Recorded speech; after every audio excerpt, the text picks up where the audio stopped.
लड़के होते हैं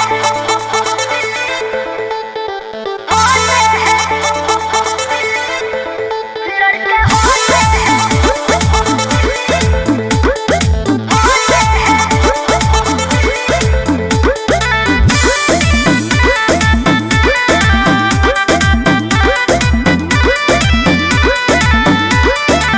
मैं तो पागल हूँ तेरे सूरत के पीछे। क्या सोचती है रानी तू आगे पीछे। मैं तो पागल हूँ तेरे सूरत के पीछे। क्या सोचती है रानी तू आगे पीछे। हम